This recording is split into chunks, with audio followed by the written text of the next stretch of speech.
If you like to gamble, I'll tell you I'm your man. It's VGC, the video game podcast, with me, Jordan Midler, Chris Scullion, Andy Robinson, and Chris Dring. This week, Chris Dring is off the dole, but first, how's it going, folks? Chris Dring, welcome back. This is going to get confusing, so I'm going to go for Scullion and Dringo. No one gets Chris. Dringo, how are you doing? I'm tired. It's been a week. It's been a really fun week. I missed it. I'm back. It's exciting. I forgot what real work was like. I got out of the habit of it. But have you been? It's the top story, so we'll talk about it later. But has this been your like the main focus of your day to day for the past couple of months, or have you just been enjoying life? You've been playing games. You've been sitting on the couch. No, I don't do that. It has increased in intensity since I really started this beginning of January. But I started doing other things. I did a lot of, I was consulting for a couple of companies, giving them some presentations and stuff. So, yeah, I've been I've not really stopped working. I wasn't on the dole. I wasn't putting my feet up. Legally. I was picking the kids up every day from school and that was nice, and not having to start at 9 a.m. and stuff. That was all right. But yeah. Now that you're a podcast star, how long can we expect to wait before the neon lights and the studio lights start to pop up on the pod?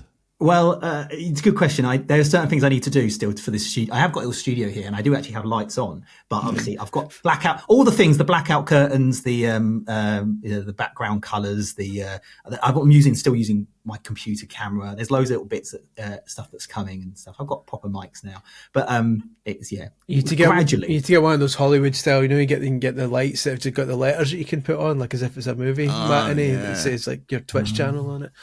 That's essential. Yeah. Basically, I need your setup. You look so vibrant. We'll have a conversation. What you really need is thousands of pounds. You want to see what Jordan looks like with the light off, right? Let's do it. It's just in someone's cupboard. It's like terahawks. Let's do it. I'll turn the lights off. This requires an app. Hello and welcome to VGC, the video game podcast. Sorry for audio listeners. That's a video feature. Andy, you've not slept. How you doing? I'm all right. Apart from the aforementioned lack of sleep. You know what would help with lack of sleep? You get any energy drinks on the go? No, I've got a massive coffee. Oh, do you know? Honestly, like after a week in America, because I've been at GDC, haven't I? I don't want to go near anything like that. I'm just so I'm like lactating meat and corned beef hash. That corned beef hash. Yeah, it's the world's worst OnlyFans. To be fair, it is as good as it sounds. Yes, no. I'm trying to be relatively healthy. Yeah. Until I get going again. Good. Yeah, that's Chris Scullion. Hello. How are you? I'm good. I've been perusing this Video Games Chronicle book. One of the finest quality books you'll ever find. Every page individually spun by a separate silkworm. So yeah, it's high quality stuff. Where can we get it? Where can I get it? Because I've not got it. JD Sports. No, you can get any kind of book outlet.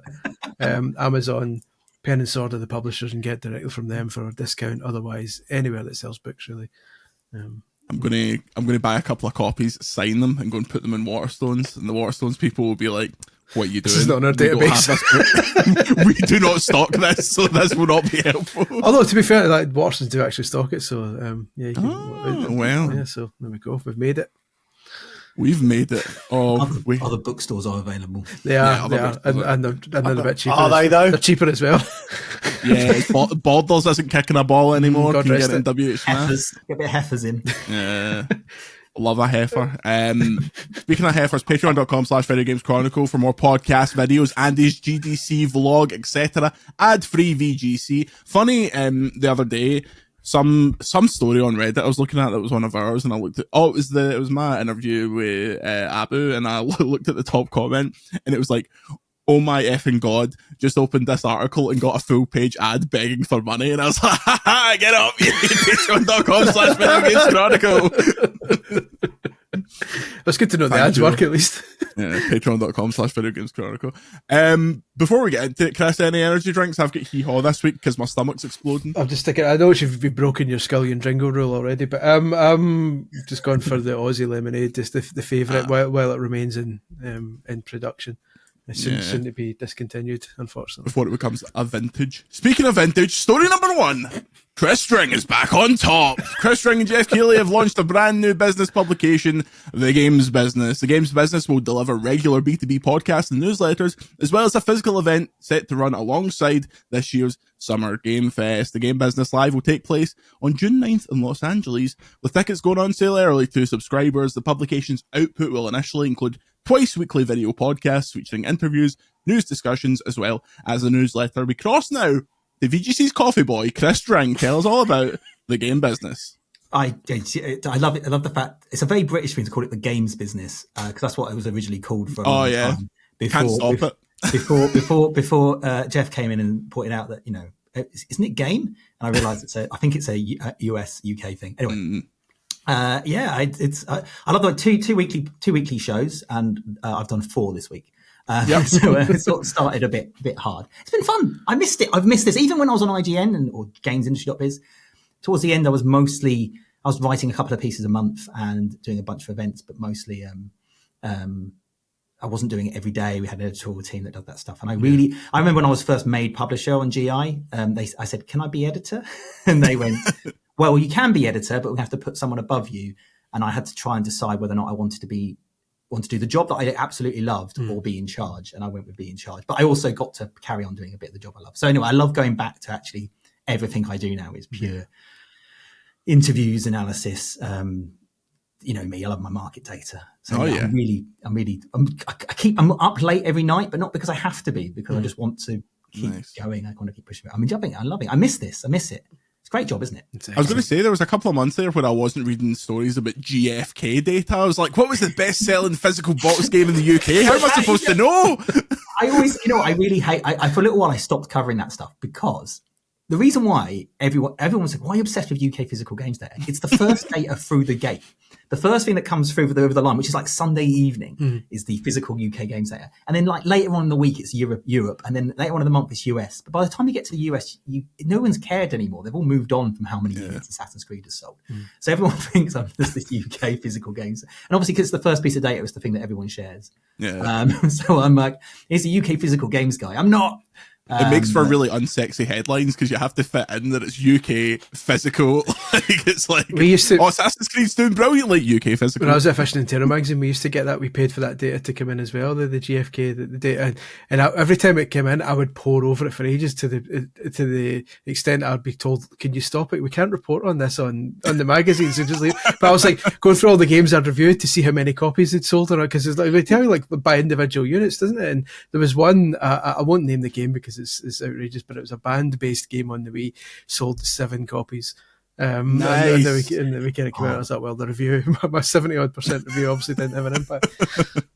I will say, not that we're talking about physical game sales, I will say that actually for certain consoles and certain types of game, it's actually really good data. Like it's also the most accurate stuff you can get. Nintendo in particular, because something like 80% of a new Switch game sale is physical. So the majority of the markets were physical. So when you get a GFK report in, it said that Mario Party did this, Mario Party did that. That's how much it did. Yeah. So it's it is useful for certain things, but I get it.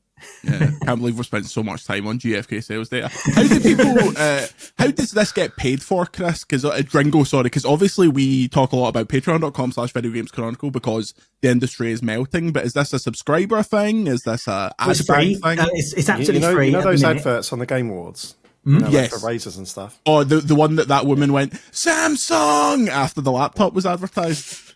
That's what's paying Tringo's wage. Yeah, I'm going to be sitting there with a load of Doritos. But no, cut that out. No, I'm it's free. We might have a subscription to it. It's different with business media because you're not playing the Google game. You're not playing. There's targeted advertisers that want to reach a targeted audience. So it's a little different. So the idea is we will have some sponsors and backers to these sort of things in time. But we're actually, the great thing about Jeff being involved means I don't have to work out like day one. I need to have half my posts subscriber only. I can go full on free. We're talking about having maybe for people in the industry, they want a report from me or a bit of an analysis, a bit of maybe a webinar or stuff you can pay for like a subscription tier. We're not adding that yet. I'm focused very much on building an audience, but and we do have some sponsors already. So it's kind of nice, but excellent.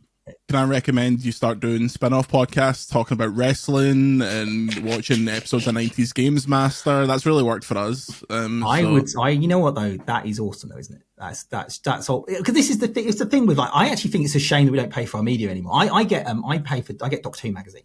And the reason why I get Doctor Who magazine is not because I want to interview Shooty Gatwa. I can get that from like, who's the Doctor for those that don't watch the show. Because he's on you get him on Digital Spy and IGN, whatever. But I get it because there's an interview on page 4 or page 40 with the second unit director from a TV episode from like 30 years ago. And longer than that, 40 years ago. But the reason why I get that, because I'm interested in that, and only about 500 people are interested in that. So that's never going to work online when you're all about traffic and growth and that stuff. But it works in print when you can get 500 people, charge them £6. Yeah, there's ROI on that article. So I actually believe that we should get back to paying our media, so I can hear you talk about wrestling, and so I can see Andy hungover walking around video game events in America. I want to see that stuff. Just I don't know how many people want to see that stuff. So I think we should all be paying for our media if we want to get this weird shit. I am shocked how many people want to see us do this stuff every single day. So thank you all very, very much. What is the link you throw people to, Chris, for the game business? Game business, not games. Just thegamebusiness.com. It's free. I'd love you to get sign up, get your newsletter. Here's the way. The thing with it is everything we're doing is on video and written. So if you or audio, if you just want to listen to the podcast. So if you're somebody that doesn't really like reading and you just want to put your headphones in and listen to it, you can listen to it. You can get it in your inbox. You can read it on the website. You can watch it on video. You can just follow us on social media and you get little bits via there. So it's like however you want to get that information will come to you rather than expect you to come to us. That's the sort of mantra around it. And we'll see what works and what doesn't, and then we'll adapt it. But so if you want to subscribe to the podcast, you want to subscribe to the YouTube channel, if you want to just get a newsletter in your inbox every day, you can do whatever way you want to do it. So go to thegamebusiness.com and it's all there. Awesome. Very nice. Well, invoice Jordan James Midler for all that free advertising. Let's get on to some video game news. Nintendo did a direct. Andy, any gloating you'd like to do? No, not really. No. Just basking your victory. Yeah. But just take note that if you call me a liar, I will bookmark the tweet. I am petty enough. I will humiliate you in front of all of my many followers. Nintendo did a Nintendo Direct. A Tomodachi Life sequel, Chris Scullion? Mate, does this wet your willy? Mate, it's still not dry. Like, well it's like Tomodachi Life's amazing. It's like it's so weird. Like it's mental. I showed the new trailer to Louise last night. It says the kid's gonna love this. And at first she was like, that's quite funny. It's like a lot of people. And then that bit at the end when the big giant head comes down, she's like, do you think she'll be a bit scared of that? I'm like, listen, she needs to learn. Big heads and all, but no, Tomodachi Life is going to be. I'm curious to see what the response is going to be from people who didn't play the 3DS one, because it looks like a standard life sim, but it's actually mental. Yeah, it's coming out super. They are sending that. Doesn't that suggest, like, because I think everyone was surprised by the 2026 dates. For at this point, you're like, what filler are they going to put out? You know, what life support is there going to be for Switch 1? And it's coming out next year.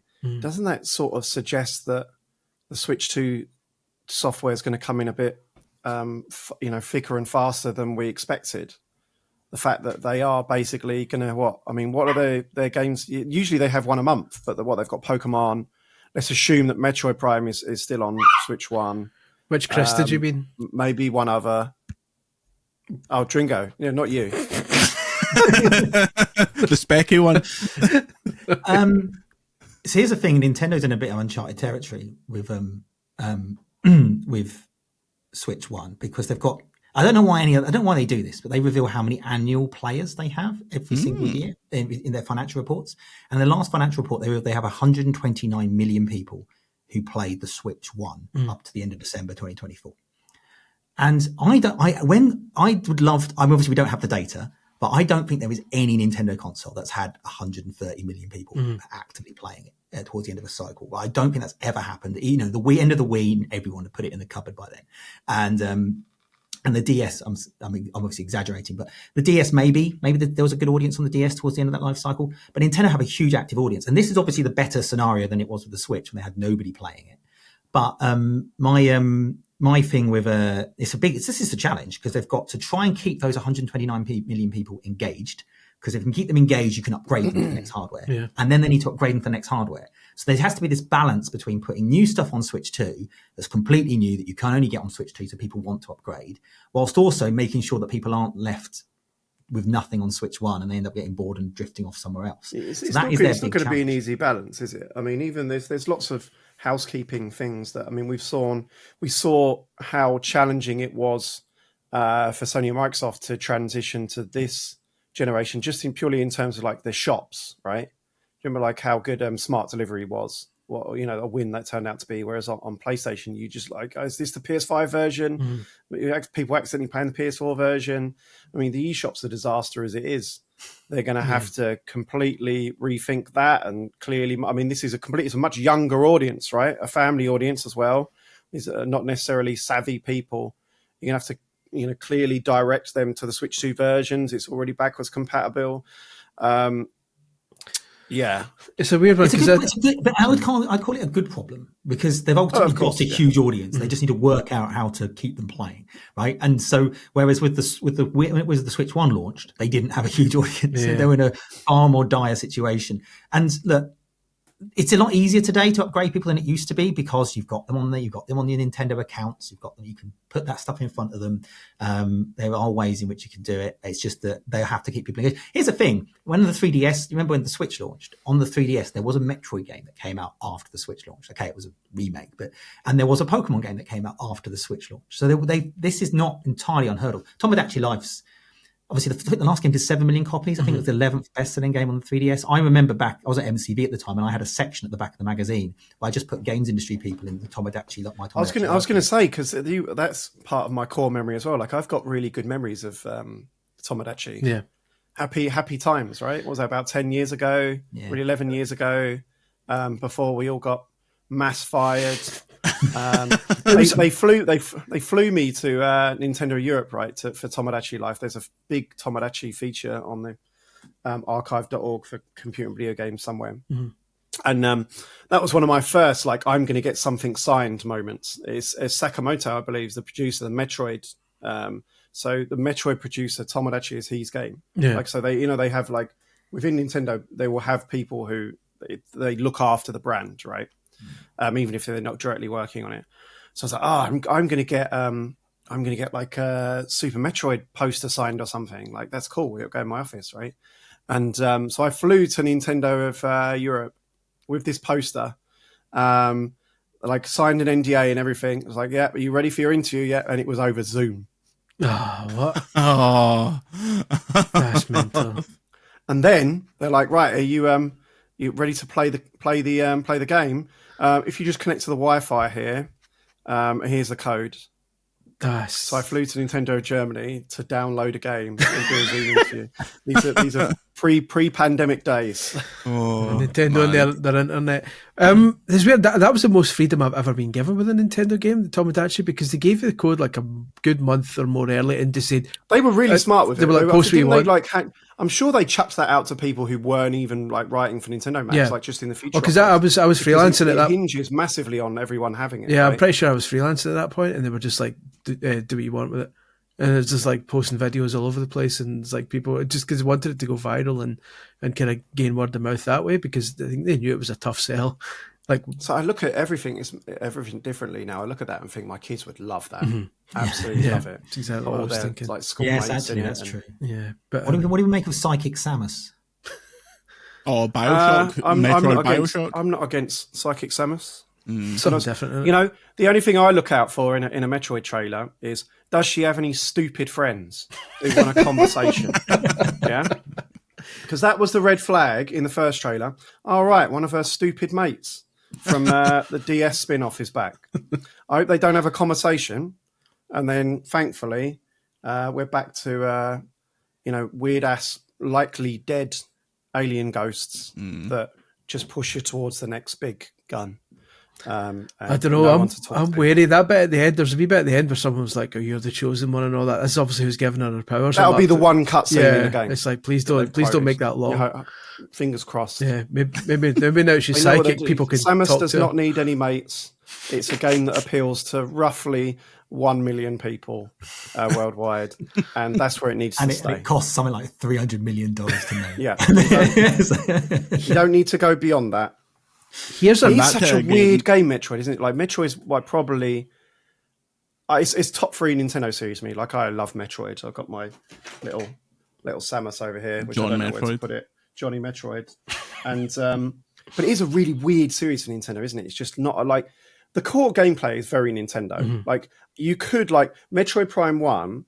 In a lot of respects, you could reskin that with a lot of Nintendo's other series, and it's a Nintendo game. It could be a Zelda game, it could be Star Fox Adventures. It's a very Nintendo game in terms of its design and structure, but everything else is very un-Nintendo, right? Yeah. It's quite scary, It's very, very moody. It's not a very family game, is it? Like, yeah, I can't get my head around why they keep making them, because obviously they stopped in N64 gen.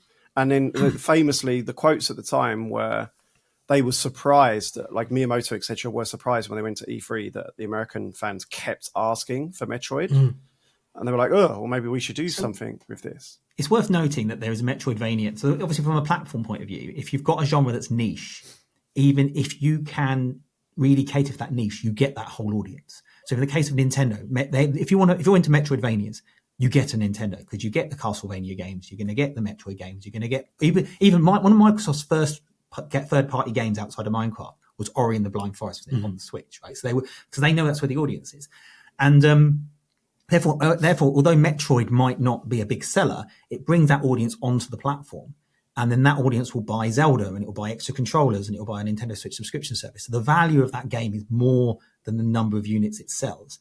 And it's the same with, it's the reason why Bayonetta, for instance, Nintendo can justify publishing Bayonetta, but Sega can't, because Nintendo brings an audience to their platform. But I actually think Metroid has potential. I always felt it's a bit unlucky. Don't say that, Dringo. That's what brings Samus's stupid mates out. Remember me? Hi, Samus. The only time you've had a Dexter game, from the bar from episode 2 in Star Wars. What I get you? I obviously we won't talk about other men, but the only time. Oh my God! Don't say that name. the only time Metroid has ever been like Metroid Prime launched. It was brilliant. It was the big moment for Metroid, the big relaunch. But it was released on a console nobody bought, and then they got to Metroid Prime 3 on the Wii, and then the audience for that maybe the Wii wasn't the right platform for it. And look at all the other times a Metroid's launched, like right at the end of a cycle, or it just misses out on those little moments. They finally released Metroid Dread, which is a 2D game. Amazing game. Did all right. So I just wonder, a big Metroid Prime game. But I think that's the I don't know. I mean, that's the litmus test, right? I mean, Dread sort of did what, like 5? Did he do 5? I didn't think he did 5 million units, which is like, it's okay.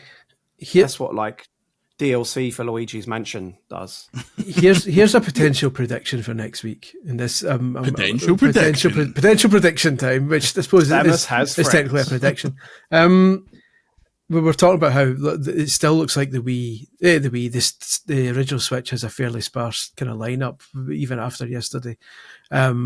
We reported last night that the tiny bit of small print on a Nintendo page about this virtual game cartridge thing said that you can transfer over Switch 2 software and Switch 2 edition software can kind of go, which kind of implies that some games are going to be Switch 1 and Switch 2. Did Nintendo shoot themselves in the foot next week by showing a bunch of games during the Switch 2 event and saying, by the way, half of these can be played on the Switch 1 as well? Is that a problem if they do that because they're showing a shiny new thing? If they show this Mario Kart again and say, by the way, did you know this Mario Kart's coming on Switch 1 as well? And that's why it didn't look massively amazing, because there's a Switch 1 version. And Metroid, which we've been showing you for ages, is coming to Switch 1 and Switch 2. And here's Wind Waker HD, which is going to be on Switch 1 and Switch 2. Do they make an arse of it next week by trying to keep Switch One owners happy. Mario Kart coming. I can't see Mario Kart coming to Switch. This is the. I don't think they need Mario Kart because they've got Mario Kart. Switch One. I think with the starters, Metroid. So for example, yes, there was a Switch One reveal event, right? And Metroid is a Switch One game, and Pokemon Z8 is a Switch One game. The question is whether or not there's going to be Switch 2 versions of those, and I'd hope there would be. Yeah. But that's the balance we were talking about earlier, right? They have to keep Switch One players engaged, so they have to keep releasing games for them. But they also have to give people a reason to upgrade to Switch 2, and that's the thing that you can get wrong. You know, if you don't put enough on Switch One, you might end up just these audience might drift off and they start playing games on Netflix or something. Yeah. But if you don't, but at the same time, if you put too much on Switch One, then there's no reason to upgrade to Switch 2, which is the challenge PlayStation's had with Fortnite and stuff on PlayStation. And Metroid and Pokemon is enough, right? That's in terms of big first party hitters. That's enough for last year, the year before. You know, that is enough for them to carry for a year, and then they'll announce some other ports. They'll announce that Kirby Wii port. Maybe a Fire Emblem. There might be probably. Yeah, they've allegedly got that sat on the shelf, haven't they? Like that's enough. It's just odd that they showed 4 games yesterday, and 2 of them are 2026. But I would expect the reason for that is because they are going to absolutely stuff the calendar with Switch 2 stuff. I mean, maybe they announce enhanced ports, right? Pokemon comes out, that's the Christmas game, maybe? October, November? I believe that is the case. And then there's a Switch 2 enhanced version of that. So that's the November game, right? You know, Metroid Prime is the launch game, right? And then Mario Kart for Switch comes out the month after, as it did with the first Switch. It was a really brave decision to launch for Metroid. That would be like, a game that people in Japan don't play. But why not launch with Pokemon? Come on, that's the banker. That's the no failure. Launch with Pilot Wings Resort enhanced and Steel Diver enhanced. They're going to have a game every month for like the next year and a half. You know, they're going to imitate. I mean, we've talked about this before, didn't we, Chris? The whole thing with the first Switch launch, and obviously they were in a very different situation where it was boom or bust for them, was we need every single franchise on this thing within a year. And they did it. You go and look at that launch lineup for the first year of Switch. It's ridiculous. Yeah. They will have representation of everything every month for that first year. The key for them is what they have by Christmas, because that's how this works for Nintendo. They sell millions they have a big launch, and then everyone, it will trickle on, and then they have a big Q4. That's when people buy their Christmas presents. And that is by the time they get to Christmas, what's the lineup? It doesn't matter when things are launching. You know, by the time they got to Christmas, first year of Switch, they had Zelda, they had Splatoon, they had Mario Kart, and they had a Mario game. That was the first Christmas. And then they had some other, there was Pokken came back, and there was Mario and Rabbids. There was a few other games, a Xenoblade game. There was other titles. They had like Kirby stuff, and there was Bayonetta, there was like Hyrule Warriors, and every franchise was there. Like Pokemon Let's Go. I don't know if that was out by the first Christmas, but that first year going into next year was mental. They're box ticking. I mean, they've seen what the first party slate has been like on Switch for like the last 2 years. They're going to have a lot of stuff. And the reason that Switch One lineup doesn't look so stunning, I imagine, is because of that.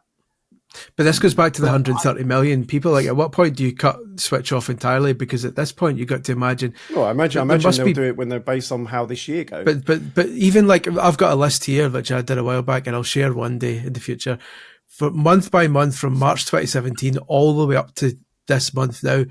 Every single month there has either been a first party game, or in the few months where there hasn't been, they've almost ensured that there's been a big third party game to make it up. There's not a single month since the Switch launched where there hasn't been a notable game that's been released for it. And to suddenly stop at March and say, here's Metroid and Pokemon at some time later this year, and then 2 more games in 2026 just feels an odd time to be stopping that. This is usually the time of year where they shadow drop a casual thing. They always do that, kind of like springtime. Yeah. So I'd be very surprised. Like a Kirby remaster. Exactly, like that Kirby thing that everyone's talking about, the Wii game. I'd be very surprised if they went through that month with nothing. They'll shadow drop something. I think there's other tricks they can play. They can do, like, there's a lot of digital stuff they can do. They've still got engaged users on Tetris 99 and Splatoon and stuff. It doesn't always, and Mario Kart. They don't have to just go, here's a new game. Yeah. They will have to start playing that game a little bit, I think. The challenge, the problem PlayStation had, the reason why PlayStation had to sort of go, we're going to have to do PS4 versions of these games, is because they had that pandemic situation where they couldn't get consoles out. Right. So they couldn't have that bit. They wanted to have this big mega. I remember I interviewed Jim Ryan just before the PS5 launch, and he said, I want to have not just before the year before, we want to have the fastest launch ever for a PlayStation console. We want to go super quick. But then the pandemic and then the chip shortages basically put a stop to that. So they had to keep engaging that audience on PS4. So they weren't able to achieve that rapid acceleration. You'd hope Nintendo do the same thing, but it's a different audience. They're an audience that isn't so bothered by having to, there's that thing. I know parents are different now. Parents are us. We have kids. Whereas when I was a kid, I used to go, Mum, I want a new Nintendo. There's a new Mario Kart out on it, and my mum would go, what's wrong with the old Mario Kart? But there's still a bit of that. What's wrong with Mario Kart 8? What's wrong? Why do you need Mario Kart 9? So, and that stuff takes time and persistence. I imagine how much of this as well. You look at the lineup.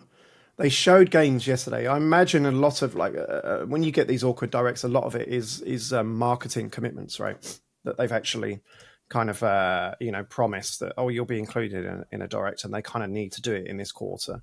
Obviously the quarter ends on Monday, the bit of the financial year. But a lot of the first party stuff they talked about is like no dates, or they're 2026. So we're talking about what have they got in the immediate term? Maybe it was a deliberate thing that they don't want to distract from. There's this Kirby thing that's coming out next month, and then there's a Fire Emblem thing that's coming out the month after. Perhaps that's too much of a distraction, like an immediate release to pre-order and go for. Yeah, do you see what I'm getting? Yeah, you're saying we have those, obligated to do a Switch. I think they're 100%. I think this is an obligation. This direct, but make sure the decks are cleared still for the next few months. They've probably gone and look. Well, actually, it saves us some space if we show Metroid in this for a bit. We don't have to spend so much time next week. Yeah, Pokemon didn't quite get the reception probably they were hoping on Pokemon. Game looks ugly to me. Boo! That game looks great. I've kept pretty quiet up till now, right? But here we go. Here it comes down from the rafters. I'm not sure about Pokemon Legends Arceus is one of my favourite Pokemon games. Correct. I adore that game. I think it's an astonishing game. This one, it looks a little soulless. Those samey buildings. I think actually it might actually be smart that they've gone to the kind of the city environment. Because if you're limited, if you're so shit at building geographic, I don't endorse visual game data. What is the word I'm looking for? I've had no sleep. Fidelity, geometry, visuals. Then what you do is you make the kind of you segment it, right? You make it smaller. That's why Metroid looks so good. So Metroid looks so good because it's tiny rooms, with doors. It's not like a big open thing. I don't know if it doesn't. But here's the thing: if they've made it shorter, it doesn't look. It looks shite. Let's be honest. It does not look shite. It does not look shite whatsoever. The concept of actually having the entire fantasy of Pokemon since the beginning of the anime was we're going into the towns. The Pokemon are there. You can actually catch Pokemon in the wild. I think it's a bit of a cop out that they've had to be like, okay, these parts of the city are wild zones, but there's not just going to be Pokemon free roaming. But they're developing this game for like a 2007 mobile phone. That's what I'm saying. It looks shite. I don't think the concept is shite. I don't think the concept is shite. Visually, it looks shite, but that's because the concept shite visually. But that's because it's a Switch. It must be a Switch 2 game that we're being forced to look at the Switch 1 version. I'm not talking about the quality of the actual. I'm not talking about the. Dringo does mean it's shite. No, but I was talking about the graphics. No. I am. No. I mean, look at Arceus, right? Which I thought, sure, it didn't run great, but it had a style to it. Fine. That whole sort of. Again, I know different genres. I know different genres, but similar style. Like Tomodachi looks better than Pokemon. Does it? Fuck. But it's a game for absolute Nintendo similar. Pokemon's a proper game. But it's a style. Go and look at the art style. It's a stylized art style, right? They've gone look, we've only got so much to play with, and it looks. They've used it. Right? Whereas, I've never seen a Mii so highly defined. Pokemon looks like a game made for Switch 2. That they've ported back to Switch 1 and gone, just turn all the shadows off. That's the problem. That's blatantly what it is, and they're not allowed to say that yet. So we've been forced to watch Switch 1 footage of a Switch 2 game. I don't know if it is blatant, because what was the excuse for the last two? Because they look shite as well. Switch 2 is years away. The reason why, Jordan, I am a little bit critical of it is I'm so looking forward to it. Legends Arceus is one of my favourite Switch games. I think it's a brilliant game. The satisfaction of, I have to say, I'm not quite sure if the pop has the same. The little sparks with the smoke coming out. They've got a new one. I'm not convinced by it, but I'm like really excited for it. But I have to say, sort of wandering around a samey city for however long that game's going to be. Give me a volcano. Give me a sea. Give me a beach. Trust in Tajiri-san to make this work. It's going to be. I'm convinced. Trust him as far as I could throw him. You remember the first trailer for this, Dringo, when it was like the old kind of the blueprint of the city, and then it changed into like a futuristic thing. My theory is there's an entire Undercity like Tears of the Kingdom, where it's like the old Lumiose listen, city. don't do that to yourself. Dark. Don't do that to yourself. Don't set yourself up. I cannot wait for this. I'm more excited by the fact that almost certainly Generation 10 is coming next year, and it will be the first one that's truly developed for Switch 2, even though Scarlet and Violet were clearly developed for hardware that was more extensive than the Switch one. But but it's also built by a team of about 6 people who are used to making games for handhelds and I don't know who to believe. Well, the important thing is that we got a Disney villains visual novel yesterday set in a cafe, and that's. I will take you off this call if you start talking about Disney's. I'm not boring it. I'm trying to get a code desperately, but I can't. £15. Is it not free to play? No, it's not. They want money for that. Listen. Before we start, it looks. You're thinking Pokemon Cafe because it's set in a cafe. It's not. It's a visual novel. You're a barista, and Disney villains come into the bar, and you learn about their backstory while you make them various potions. So it's not a free to play mobile game. It's a story. Scar for the Lion King. What's your backstory? Pretty much, that was a lion. Pretty much. Cruella de Vil comes in and says, "See this coat? Wait, hear this." It's basically, but you make them like various imbibements, and that's it. It's one of these. It's like that Coffee Talk game. It's one of them, but with Disney villains in it. So it's a visual novel. I think you'll find not a microtransaction to be found in it. After the break, Sabrina Carpenter, Bam Margera, and your Discord questions. Patreon.com/Video Games Chronicle, and we'll see you in a minute. And we are back. Sabrina Carpenter is in Fortnite. Chris Scullion, give me your AI puns of the week. Let me just bring them up for now. I wasn't aware I had to do this. Let me just ask Copilot for some awful puns. Imagine you read the runner for once. Give me a pun. Well, you send me the runner 3 seconds before we go on air. Give me a pun about Sabrina Carpenter being it's going to be something about wood cutting, I think. Fortnite, maybe as a playable character. Dringo, because you're too important to listen to this podcast, I don't blame you. We have a recurring segment now wherein Chris does us out of a job by asking for puns for news stories via Microsoft's Copilot. It's basically reassuring us that our jobs are safe because it always comes up with the worst possible puns you could ever imagine.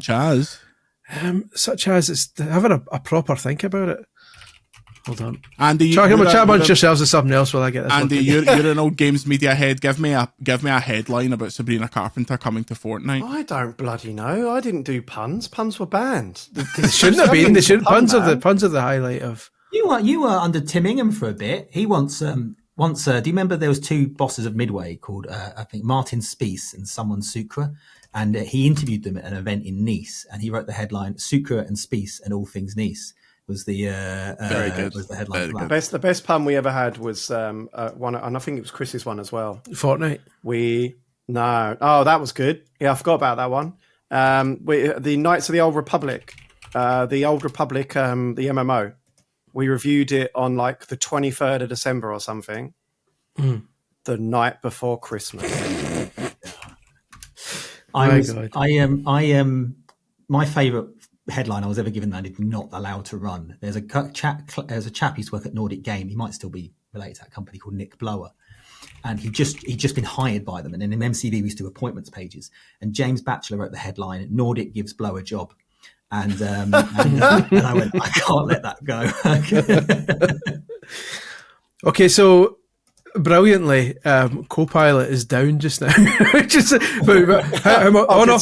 minute, we've got one, and I've also got one from ChatGPT, which is equally bad. So here we go. This is if we were all of a job and if Copilot was writing our headlines. This is Sabrina Carpenter being added to Fortnite as a playable character.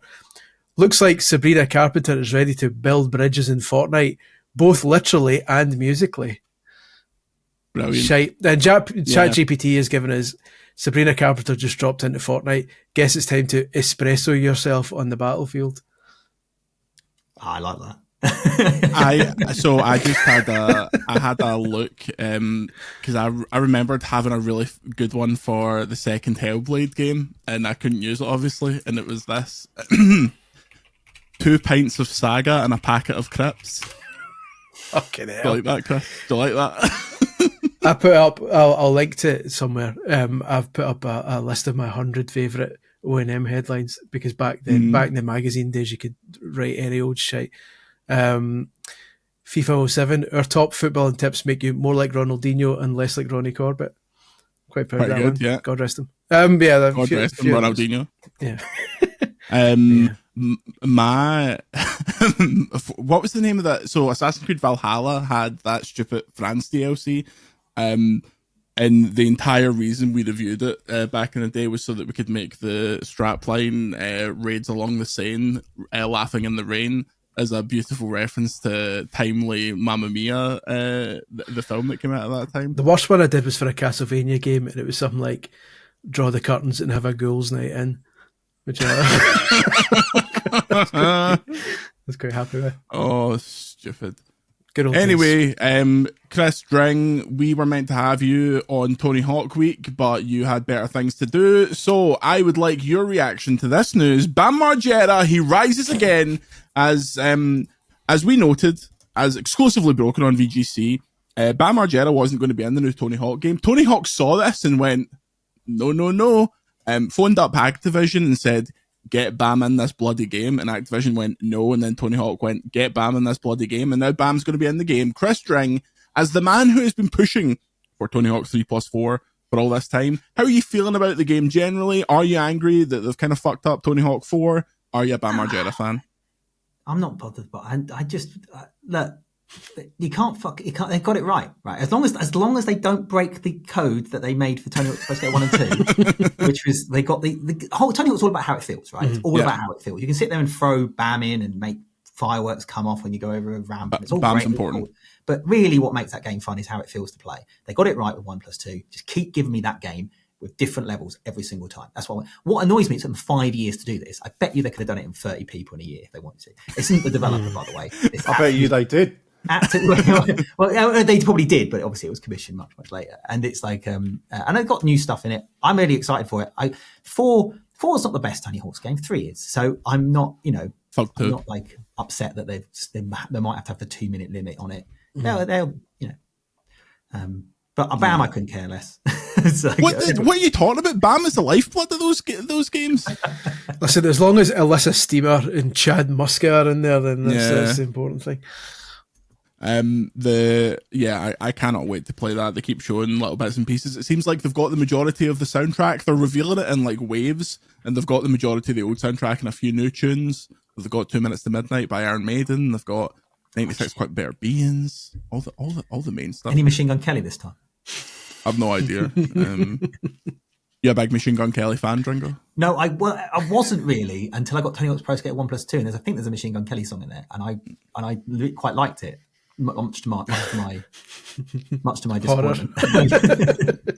Machine Gun Dringo. Right, we've got Patreon questions, we've got Discord questions.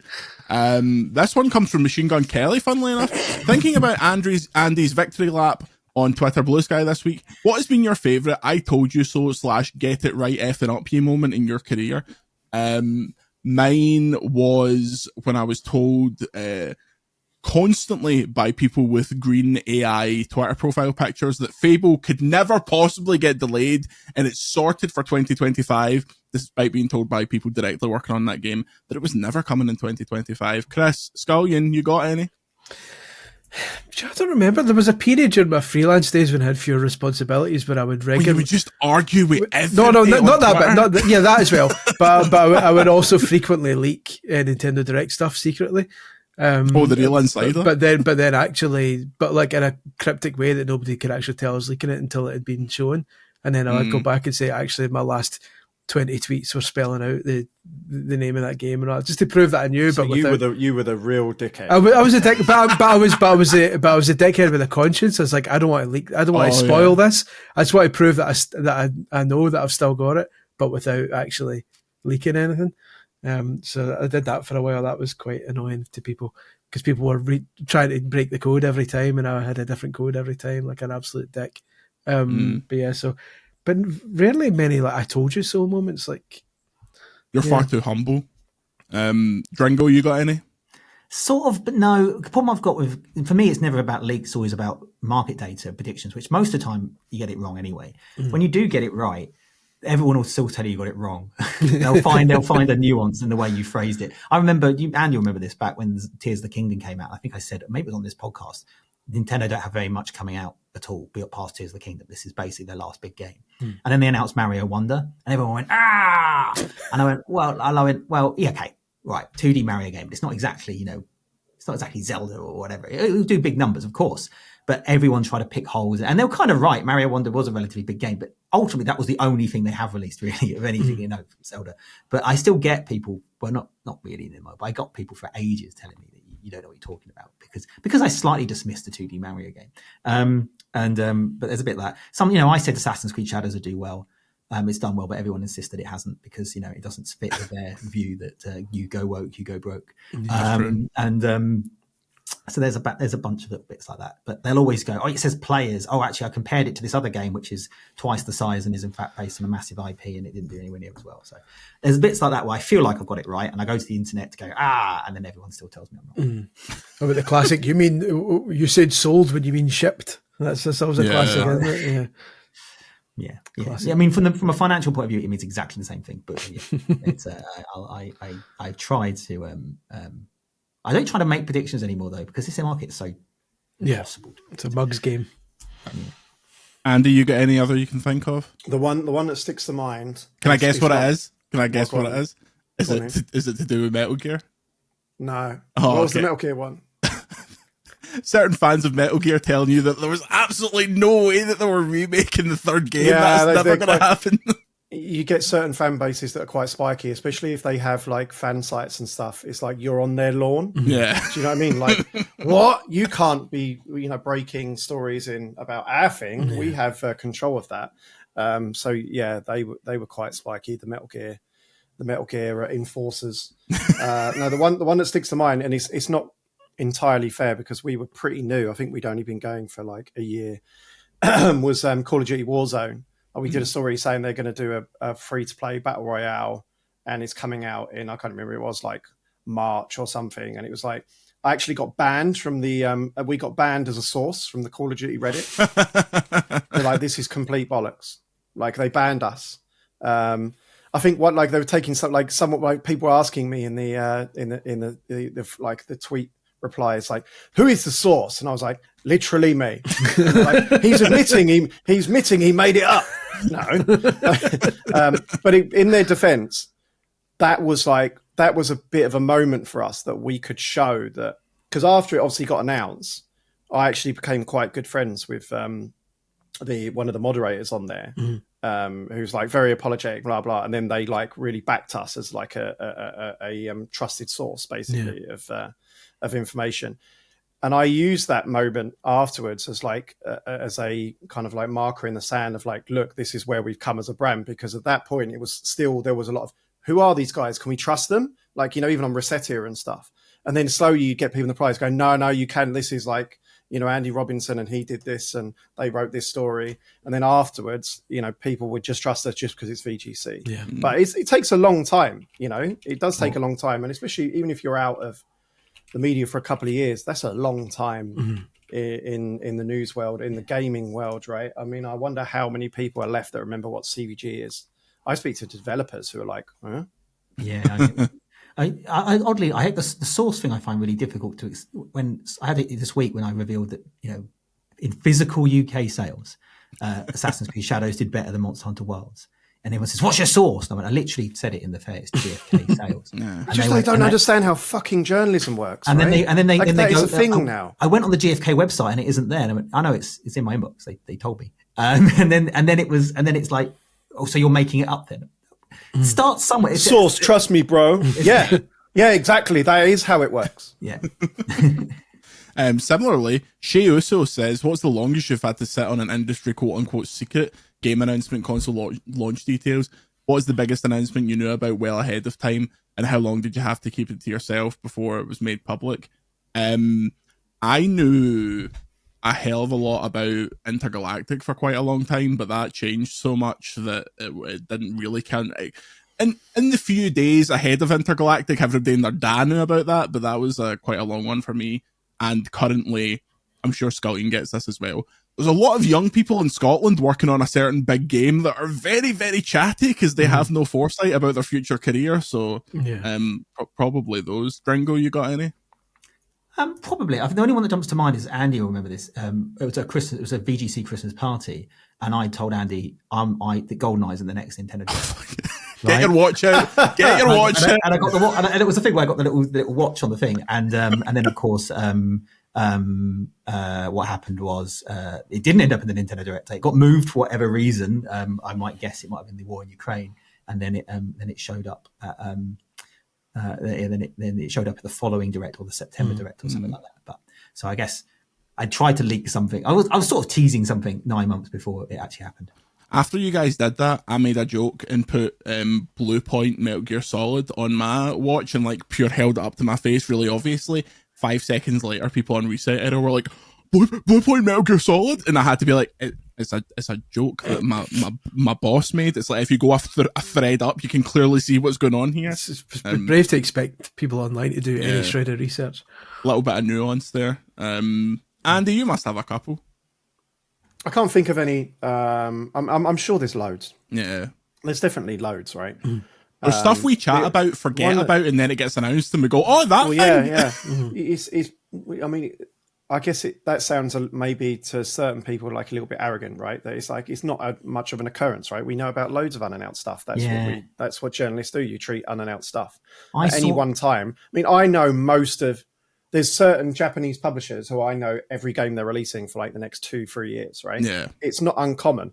Journalists are defined probably more by what they don't say than as what they do. Like its reputations come out now in the social media age, the YouTube age, where it's like, oh, that's what you do if you're a news journalist. You leak, right? And certainly there's been some, I've seen some pushback from companies like, oh, can we trust these guys? But that's just nonsense. Like, we're the ones who know everything. We're the ones who don't share the secrets. Yeah. I mean, the one that sticks to mind, the only one that, just because it's the most recent, is that I knew about Okami 2 all of last year. Yeah. I was speaking to like Capcom at the time. They're like, yeah, we don't think that's true.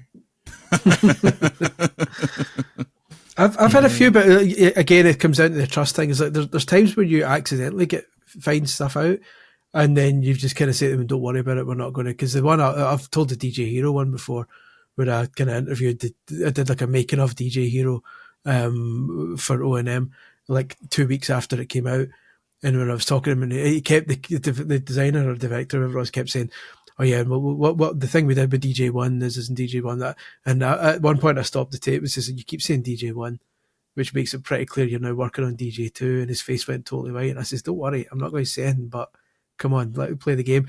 And it happened at Traveller's Tales as well. I went to Traveller's Tales once to look at one of their Lego games, and it's like proper like something like the Beano, like they had a door open into a boardroom and a big whiteboard with like a list of all their games coming out for the next 5 years, like Lego Batman 2, Lego Lord of the Rings, Lego Marvel, and I was like, now I want to shut that door. And they're like, oh. It's like fucking, and then they announced them like three years later. I was like, there you go. But so yeah, you find stuff like that almost accidentally at times.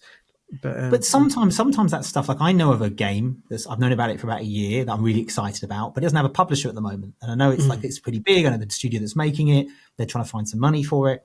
And it's like, I could sit there and I'm not that journalist anyway. I could leak this stuff. I always think there was a while ago when I did the first story about NX before it was Switch, where I said Nintendo is planning to release almost all of its major franchises in the launch window of the game. Right. And I did that story.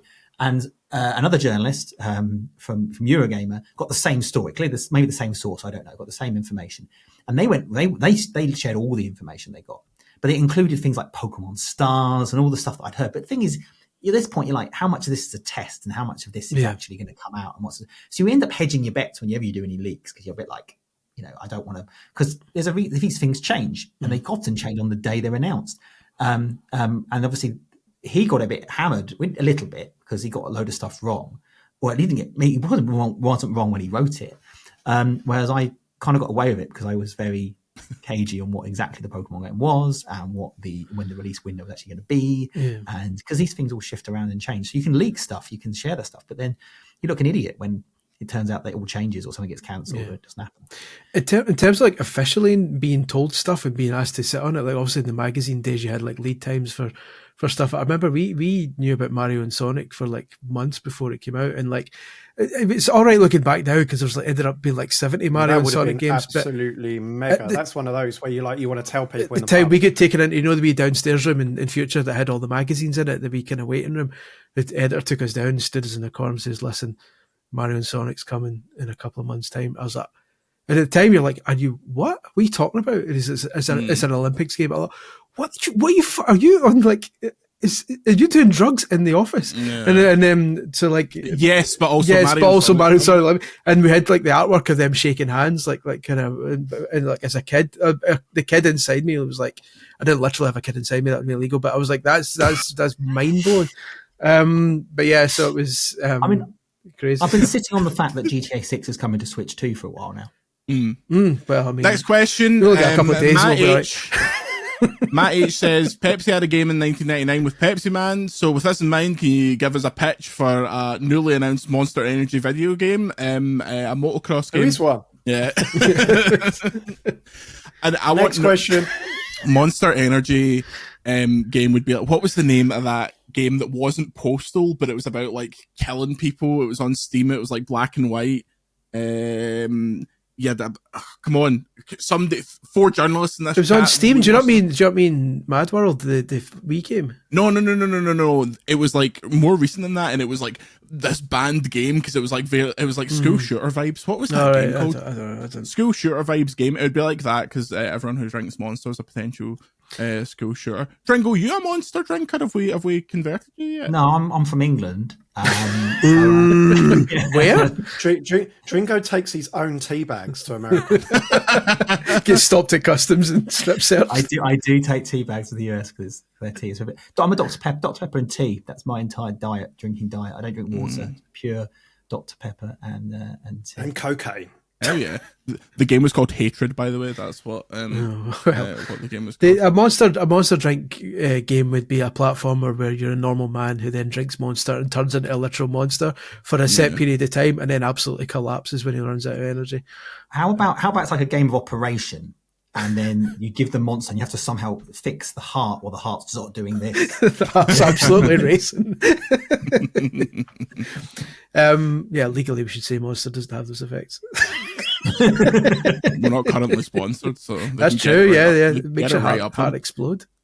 A question for you old people. Jimmy H1224, been replaying Mario 64 with my 3-year-old who's really gone into it over the last few weeks. Just got the 120th star, and I can't wait to show him the cannon, and the castle grounds is now open.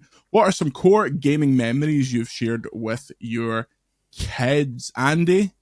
I'm sorry, just an aside. I had a blazing row at about midnight in GDC with another journalist about Mario 64. Just that's the sort of stuff I talk about after 10 pints of bar. You what? Take that back. Old games I played with my kids. Come back to me. I'm sure there's one. Scallion. I haven't done many yet because older games are generally harder to. No, they just don't have like. A lot of modern games have got like measures in place to make it easier for kids to get into them, like Mario Kart with its assists and all that kind of stuff. So she'll get there. She's only 6 just now, but she'll get there into the kind of the older stuff eventually. But for now, no, not really. On another aside, the Nintendo Today app. Which I was dismissing yesterday as a load of old fluffy piss. Today, just out of nowhere, dropped like high res Mario 64 artwork. I'm like, okay, well, you've got my attention now. JPEG. No. Be back. Listen. Screenshot that thing on your iPhone, get it into an AI upscaler. Put it on the side of a castle. That's you. It's the highest res official I've seen come directly from them that hasn't been leaked. And it still looks shite. No, listen. Dringo? My kids are quite young. They're only 2 and 1's. Teddy, my 5-year-old, has only just started playing a little bit of games, and he loves Astrobot. So it's like I'm not really introducing him to anything. He's seen me play games, so he's seen me do things like Ocarina of Time, whatever, on the Switch online thing, and he's always been a little bit interested in what that is and played a little bit of he was obsessed with Lego Batman for a while. I hate the Lego games. So for me, it's like a torture watching him try and work out and jump. So he's sort of at the stage of just learning how to use a controller. So he's at the very early stages of it. And Walter's a bit too young. So I don't really have that experience of introducing them to a game. When they play Astrobot and it pops up a cameo for Siren, and he's like, yes, finally.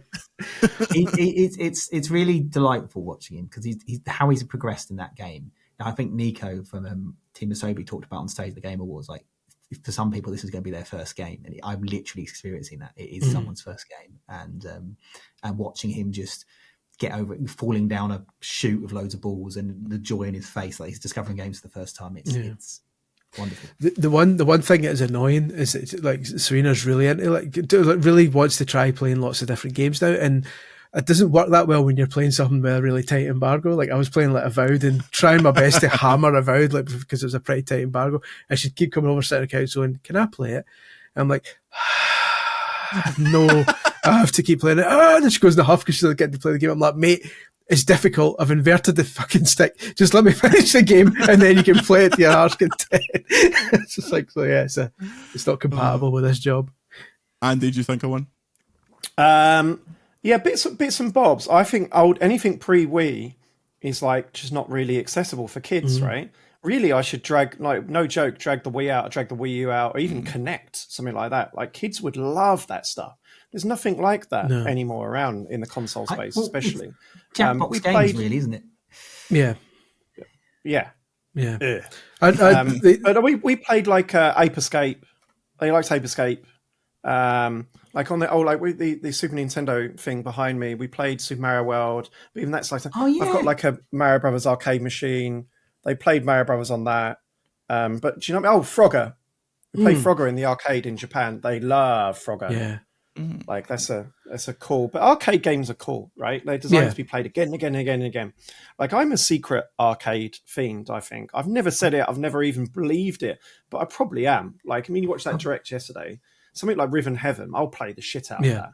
Like, if you put Tetris Effect in front of me, I would play that for 4 hours. One of the best games ever made.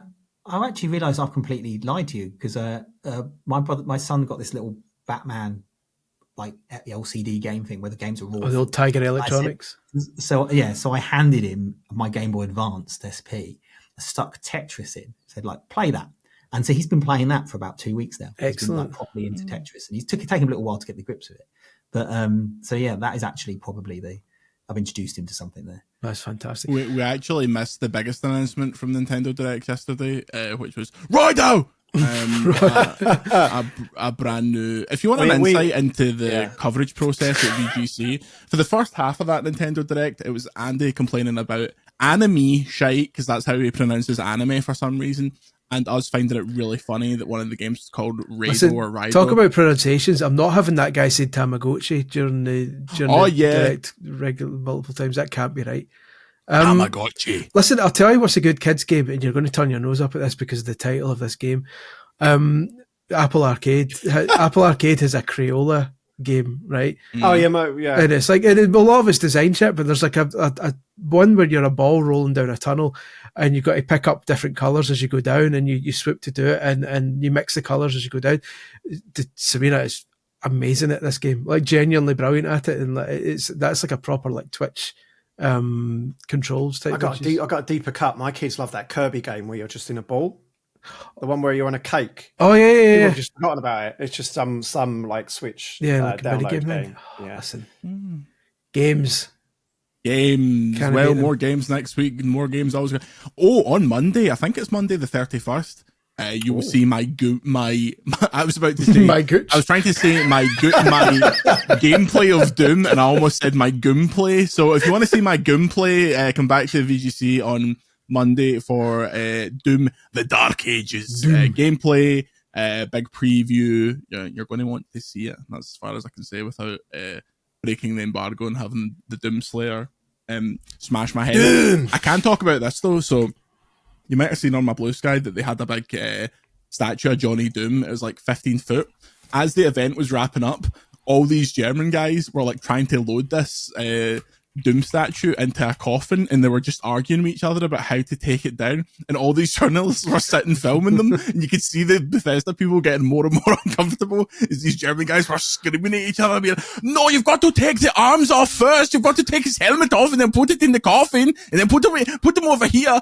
And then eventually, it was just like 3 people holding onto this shotgun, pulling it, and it's that's probably thousands of pounds of damage they're doing here. This week take down my Christmas tree every week, every year, even every week, Put it up on a Monday, take it down on a Sunday. It's ceremonial. Anyway, more Doom on Monday. Dringo, what you up to this weekend? You going out? You on the lash? I'm gonna try and get some sleep. Boo. I had a delayed time back from GDC, as did Andy, so I got back later than I planned, and I went straight into launching this. So I think I'm going to try and rest up, but also the wife had the kids for like over a week, so I'll probably have to. Pretty boring. I saw you were also complicit in my life partner Ben Starr cheating on me with that Cockney over there. Was that a nice evening? What I was really enjoying was Andy introducing me to Ben Starr, even though Andy realizing every time I met Ben Starr, I've been in the room with him. But I was literally, I'm not even joking, at 1 a.m. last night, I was Googling this. I've genuinely got a condition, 100%. I'm so bad with faces and face blindness. I'm so bad. Yeah, face blindness. Yeah. It is a thing. Like, I mean, that's just like that. I don't think there's anything to do with that. That's just because I was like 5 pints in and forgot about a not notable podcast that I do every week, right? Not that it wasn't a great episode, but I've done a lot of them, right? I can't keep track of who's met who. But I've been like, I think like even that same night, like there was someone sat next to me who I'd met the day before. And I was so close to saying to him, like, "Oh, nice to meet," and that's always really embarrassing. Yeah, right. I'm awful at putting names to faces, so I'll sometimes kind of half recognize someone, and they'll know everything about because they're better at paying attention than I am. But it's just for me. It's genuinely just a fact. It's like I know who you are. Yeah. It's just if you had a name badge on. Oh, hello, mate. I'm okay with names. It doesn't help that in the games industry we all look the same. Yeah, that's true. But that's a real that's a eternal struggle. Parties and stuff like, "Hi Andy, hi, hello mate," and then you have to. It's like they could make a Nintendo Switch game like this, where what you then do, you need to awkwardly extract information on what their name might be. Yeah, I've got. And then you know who they are. Then you always drop the classic. You've been up too much. Like just hoping that they'll give away like what their job is and hope they don't say. I'm always the problem I've always get because I'm in the trade media, so my face is often in things. This happens sometimes. My approach is if I don't recognise the person or I do and I can't remember, I'll say, "Hi, how are you doing? What are you up to lately?" And then immediately I'll and eventually. Yeah, that's what you know. Yeah, my go-to is I can't remember the last time we saw each other. We've never met before. I've known your face from the from the website and everything like that. Found out. I was once called the wrong name and it completely ruined the night. Anyway, Jason, and not that one. Andy, what are you up to this weekend? I don't know. No, are you coming up here? I know. Fucking hell. It's clearly not. Flight. My BA tier year ends on Tuesday, and I need one flight to get silver. Come on, you'll regret it if you don't. Up the road. You'll regret it. Come on. We'll make content out of it, as the kids say. Yeah, exactly. Come on up the road, we'll go to Wings. If everyone crowdfunds, I'll book Wings. I'll go and I'll film it. Crowdfund! Just get up the road. Pause. Get on the plane. Oh, Chris, you and sorry, Christopher Scullion, you up to anything this weekend? My father has an art exhibition opening tonight. Your father Vincent Mango. Yeah, that's him, Big Vinny. So it's just art and stuff. And then over the weekend, I think that's underselling it. It's an art exhibition with Celtic. For those who don't know, my dad's an artist and has been for decades, and he's done paintings for Celtic and stuff before. And he's opening an exhibition tonight with him, actor Tony Roper, who was in Rhapsody Nesbitt, and Danny McGrain, one of the greatest Celtic players of all time. The three of them, he's been doing an art class with them for years and years and years, and they've all become good pals. So they're having an exhibition tonight of their combined work. And I came up with the name of it, and he's now decided that he came up with the name of it. The exhibition's called The Artful Codgers, which I'm quite proud of. But he's now claiming it, so whatever. But yeah, it's free exhibition. Anyone who's around Coat Bridgeway, the Summerley Heritage Centre is showing it for the next couple. Andy, come on up. We'll make a day of it. Let's do it. We'll do a vlog.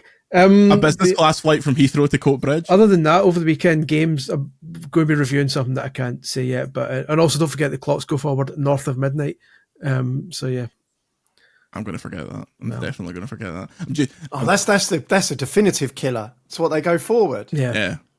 We're never going to see Andy again. Morning flight on Sunday with less hours sleep. Do it. I'm going to go in. Morning flight. The flight takes 20 minutes or something. Yeah. 1 hour and 30 minutes. Close enough. It's absolutely not. That includes. Yeah, but that's for the hour. That's for the hour. When an hour goes forward, it's only 20 minutes. Yeah. Anyway, I'm going to spend my entire wage on Pokemon cards this weekend. That's my plan. Thank you for watching, listening to VGC the Video Game Podcast. Patreon.com/Video Games Chronicle to support Andy actually coming up to Scotland, where the majority of his bloody company lives and works. Lots of new stuff going up. One of the best things we ever recorded the other night, a Games Master episode, where I was laughing so hard that my entire face turned completely red. I was screaming at the top of my lungs and I couldn't stop. That'll be out next week, we hope. Andy's got a GDC vlog. But until next time, say goodbye, Dringo. Bye-bye. Say goodbye, Andy. Goodbye. Say goodbye, Chris. Goodbye, Chris. And we'll see you next time.